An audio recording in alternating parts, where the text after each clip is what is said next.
बोलिए सदगुरुदेव की जय। सज्जनों एवं देवियों, लोग प्रश्न करते हैं, क्या गृहस्थ में रहकर कल्याण हो सकता है? सज्जनों, कल्याण गृहस्थ विरक्त की बात नहीं है।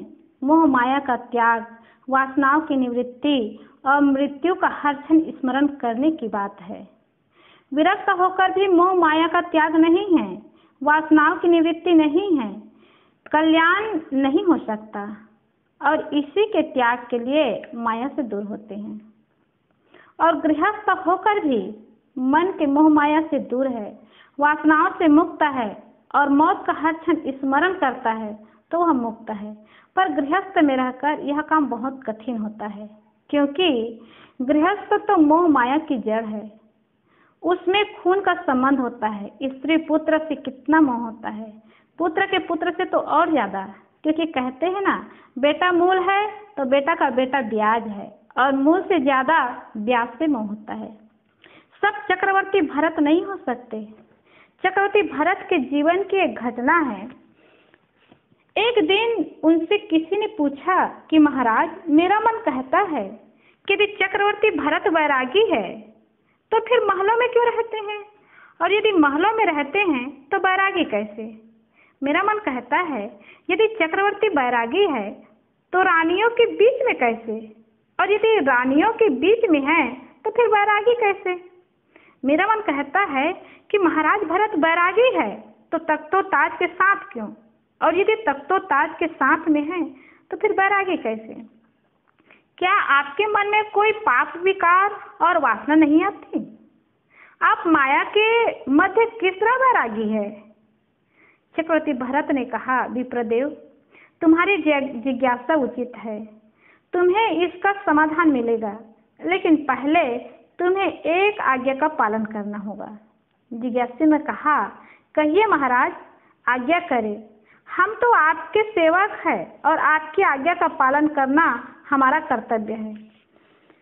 भरत ने कहा, यह पकड़ो तेल से लबालब भरा कटोरा, इसे लेकर तुम्हें मेरे अंतःपुर में जाना है, जहाँ मेरी अनेक रानियां सज धज कर तुम्हारा इंतजार कर रही है। जाओ और जरा मेरी रानियों को देख कर आओ और बताओ कि मेरी सबसे सुंदर रानी कौन सी है। भरत की इस बात को सुनकर जिज्ञासु व्यक्ति बड़ा खुश हुआ और बोला, महाराज, आपकी आज्ञा का पालन अभी करता हूँ। अभी गया और अभी आया। तब भरत बोले, भाई, इतनी जल्दी ना करो, पूरी बात सुन लो। तुम्हें अंतःपुर में जाना है, एक बात, सबसे अच्छी रानी का पता लगाना है, दूसरी बात, तुम्हारे हाथ में लबालब भरा कटोरा होगा, तीसरी बात, तथा पीछे पीछे सैनिक नंगी तलवार लेकर चलेंगे, और यदि रास्ते में एक बूंद तेल गिर गया तो तत्क्षण सैनिक तुम्हारी गर्दन धड़ से अलग कर देंगे, चौथी बात। जिज्ञासु तो शर्त सुनकर बड़ा भयभीत हो गया। बोला, महाराज, चौथी शर्त तो बड़ा कठिन है, प्राण लेवा शर्त है। चक्रवर्ती ने कहा, हाँ, कठिन तो है, लेकिन अंतःपुर में जहाँ चक्रवर्ती के अलावा हर किसी का प्रवेश वर्जित होता है, वहाँ जाने को भी तो मिल रहा है। वह व्यक्ति चला, हाथ में कटोरा है और कटोरे पर पूरा ध्यान, एक एक कदम फूंक फूंक कर चल रहा है। अंतःपुर में प्रवेश करता है। दोनों तरफ रूप से रानियां खड़ी है। पूरे तरफ महल में सौंदर्य छिटका हुआ है। कहीं संगीत तो कहीं नृत्य चल रहा है, लेकिन उसका मन कटोरे में अचल है। चलता गया, बढ़ता गया, और देखते ही देखते पूरे अंतःपुर की परिक्रमा लगाकर चक्रवर्ती भरत के पास वापिस आ पहुंचा। पसीने से तरबतर था, बड़ी तेजी से हाँफ रहा था। चक्रवर्ती ने कहा, बताओ, मेरी सबसे सुंदर रानी कौन सी है? जिज्ञासु ने कहा, महाराज, आप रानी की बात करते हैं? कैसी रानी? कहाँ की रानी? किसकी रानी? मुझे कोई रानी वानी नहीं दिख रही थी, मुझे तो कटोरे में अपनी मौत दिख रही थी। सैनिकों की चमचमाती नंगी तलवारें दिख रही थी। चक्रवर्ती भरत बोले, बस यही तुम्हारी जिज्ञासा का समाधान है, तुम्हारे सवाल का जवाब है। जैसे तुम्हें अपनी मौत दिख रही थी, रानियां नहीं, रानियों का रूप रंग सौंदर्य नहीं, और इस बीच रूप से रानियों को देखकर तुम्हारे मन में कोई पाप विकार नहीं उठा, वैसे ही मैं भी हर क्षण हर पल अपनी मृत्यु को देखता हूँ। मुझे हर पल मृत्यु की पहचान सुनाई देती है, और इसलिए मैं इस संसार की वासनाओं के कीचड़ से ऊपर उठकर कमल की तरह खिला रहता हूँ।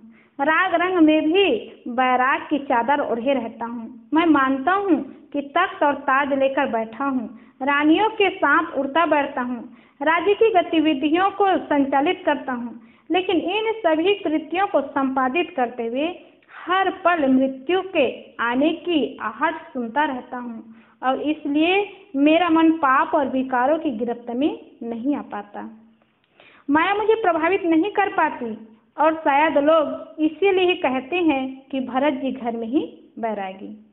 तो ज्यों की त्यों धरदिनी चदरिया सदगुरु कबीर साहब की भी यह शब्द है कि इस संसार में बड़े बड़े ज्ञानी ध्यानी त्यागी आए, लेकिन उस चादर को मैला कर दिए, लेकिन मैंने इस शरीर रूपी चादर को ज्यों का त्यों रखा, और उस चादर को ज्यों का त्यों रखने के लिए इस सारी वासनाएं, सारी मोह माया का त्याग करना है। जीवन की चादर को साफ स्वच्छ और ज्यों की त्यों रखनी है। इस जीवन क्रांति के लिए एक ही सूत्र है, और वह है मृत्यु बोध, और उस मृत्यु का कोई मुहूर्त नहीं है। न तो जन्म का कोई मुहूर्त होता है और न ही मृत्यु का। जन्म और मृत्यु बिना मुहूर्त के आने वाले मेहमान हैं। गृह प्रवेश का मुहूर्त होता है, लेकिन गृह त्याग करने के लिए किसी मुहूर्त की जरूरत नहीं होती। संसारिक मोह माया की नश्वरता का बोध होते ही ज्ञानी पुरुष संसार को छोड़कर वन की तरफ चल देता है।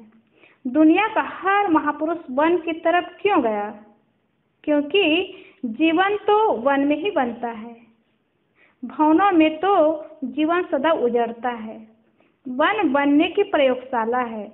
श्री राम वन गए तो बन गए, महावीर स्वामी वन गए तो बन गए, भगवान बुद्ध बन गए तो बन गए। तो जिन्होंने भी वन गया उनका बना। जब महाराज श्री रामचंद्र जी को वनवास की बात हुई तो दुखी नहीं हुए, बल्कि उन्होंने कहा कि वन में ऋषि मुनियों का दर्शन होगा और ये मेरा सौभाग्य होगा। श्री कृष्ण परिवार से उदास होकर अध्यात्म गुरु घोर अंगरस की बात याद करके जंगल में अंतिम समय में जाकर ध्यान मग्न रहे। ये सारे उदाहरण कल्याण के लिए वैराग्य मार्ग को प्रशस्त करने वाले हैं।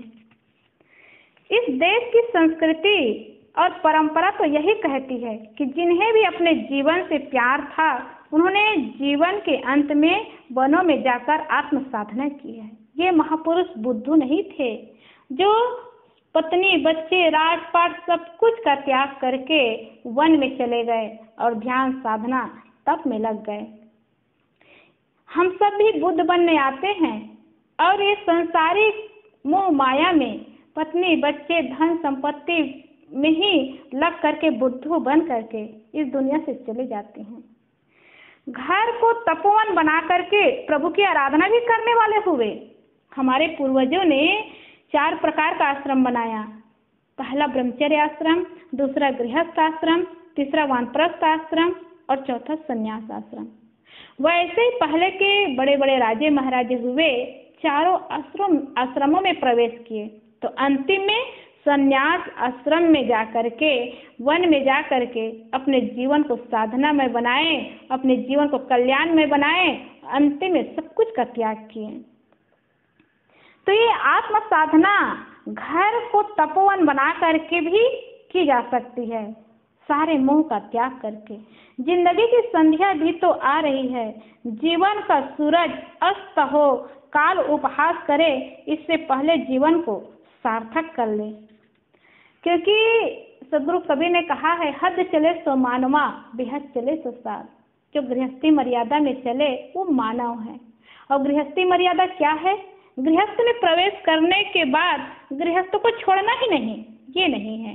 गृहस्थी मर्यादा में जाने के बाद भी वानप्रस्थ और संन्यास को स्मरण में रखें, ये गृहस्थी मर्यादा है।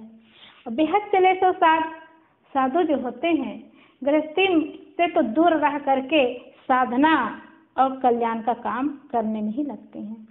तो ये सब जीवन रहते रहते जीवन को सार्थक कर ले। एक व्यक्ति जो रिटायर्ड जज थे, बड़े विद्वान और विचारक थे, वह सायंकाल रोज भ्रमण के लिए जाया करते थे। एक दिन जब वह लौट रहे थे तो कुछ अंधेरा घिर चला था। सड़क के दोनों तरफ झुग्गी झोपड़ी वाले रहते थे। एक काम करके लौट रहा था, उसके घर में अंधेरा देखकर झोपड़ी में बैठी अपनी बेटी को आवाज दी और कहा कि बेटी, संध्या हो गई है और तूने अभी तक दिया नहीं जलाया। जब ये शब्द रिटायर्ड जज के कानों में पड़े कि संध्या हुए कितनी देर हो गई और अब तक तूने दिया नहीं जलाया, तो उसके कदम एकाएक ठिठक गए। वे विचारों में खो गए। उन्होंने सोचा, मेरे जीवन में भी तो संध्या हुए कितनी देर हो गई और मैंने अभी तक जीवन का कोई दिया नहीं जलाया। मैं अभी भी अंधेरे में बैठा हूँ। ज्ञान का, ध्यान का, धर्म साधना का दिया जलाने का समय हो चुका है और मैं अभी तक बेखबर ही हूँ। ऐसा सोचते सोचते उनके विचारों ने एकाएक एकदम मोड़ में बदल गया और इस घटना से उनका पूरा जीवन बदल गया तथा दूसरे ही दिन घर की पूरी जिम्मेदारी अपने बच्चों को सौंपकर सन्यासी हो गए। यही बात हम लोगों के लिए भी है। जिंदगी बहुत बीत चुकी है और बची हुई जिंदगी तेज नदी की धार की तरफ भागती जा रही है। इसलिए अब भी आंख नहीं खोले तो कब खोलेंगे?